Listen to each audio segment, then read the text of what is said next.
73 from AIRSOFT and Survival. Today, as promised, I'm going to talk about being a prepper and having a partner who's not a prepper, and things you can do to encourage them and get support from them for what you're doing.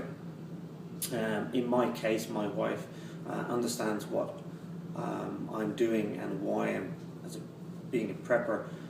Since we live in Japan, which is prone to disasters and earthquakes, she understands that the importance of being prepared for a disaster.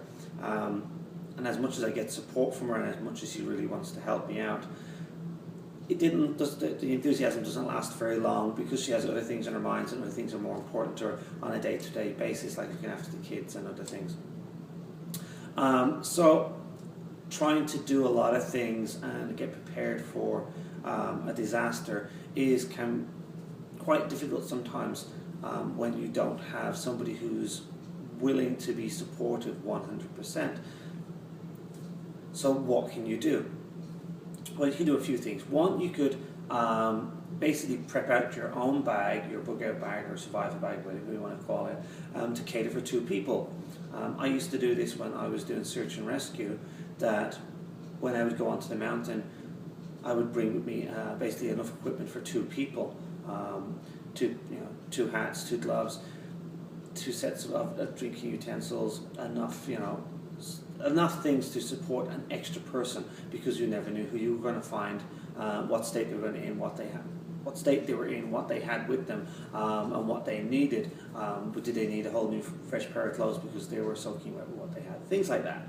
So you could kit your bag that way, and have it just kind of generically designed for 2 people, which ends up then that you end up with this huge big bag trying to bring it with you, and can be more cumbersome at the end of the day, because then you have redundancies and extra stuff that you don't really need. Designing a bag for them on your own is another option, which basically I have done for my families, that I've designed a second bag for my wife and kids, as well as my own. Now I know both these bags need a lot more stuff in them to support the family, not just the people. But then again, I had this in one of my very first YouTube videos, and I basically call them 24-hour packs, because I designed them just to be able to support us for 24 hours until the emergency services get kicked into action and get going. I would like to prepare these packs to actually last longer, maybe to 48 hours or even for a few days. That's something I'm going to be doing later on. Getting back to what I was talking about, so designing a second pack for your loved one or your partner is another option. If you are doing this, please be mindful that the items that are needed for a male is drastically different for what's needed for a female, as the females will need more items than you do as a male, more made to do with sanitary or basically hygiene products. I'm not talking about smelling nice and that, I'm just like after woman's personal hygiene. So these things you do have to consider as well. Also then, if you yourself is a bigger person than your partner that you're hoping to prep for, do take that into consideration, that hey, I have an extra jumper or jacket that I can take with me. This might be a perfectly good jacket or jumper, but trying to stick it on a smaller person, it's not going to have the same functionality or the same comfort level that is needed for that person. Okay, so these things you do have to put into to keep in mind as well. What you put into this other person's pack, don't put sub-quality items into that pack that you wouldn't be willing to use yourself. What I mean is that in a worst case scenario, that you lose your pack for whatever reasons, and then you are stuck with just that other person's pack. Is there items in it that you are willing to use to survive with? If you're going to spend $200 on a ultra vanilla survival knife, but you're going to buy a small Walmart pocket knife for them, don't do it. It's not going to work, because then if you have to survive with that Walmart pocket knife, you're going to say, hey, this thing's a lot of crap, I don't need it, and why did I buy it, or why would you give it to them?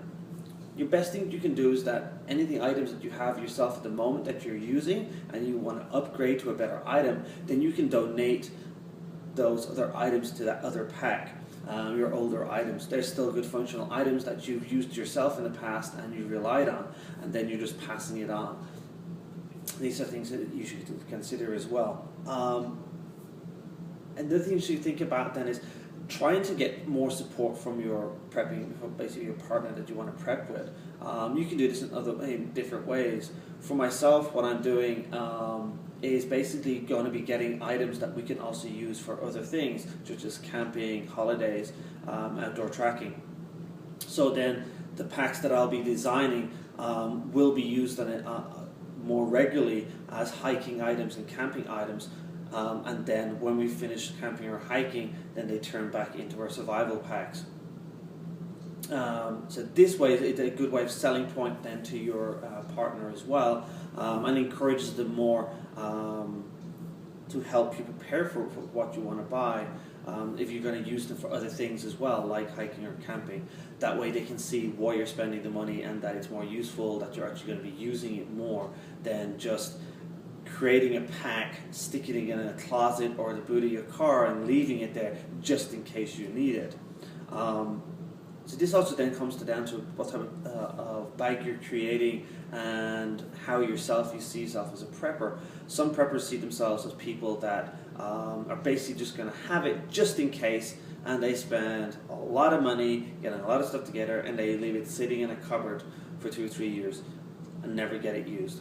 Other preppers then buy stuff slowly over a period of time, and they use it on a day-to-day basis or a month-to-month basis or whatever they use it for, to keep their skills up and use it for recreational things as well, which means that the item is being used, it's being tested on a day-to-day basis, and that you find out how it works with its reliability, and do you need to get a better one.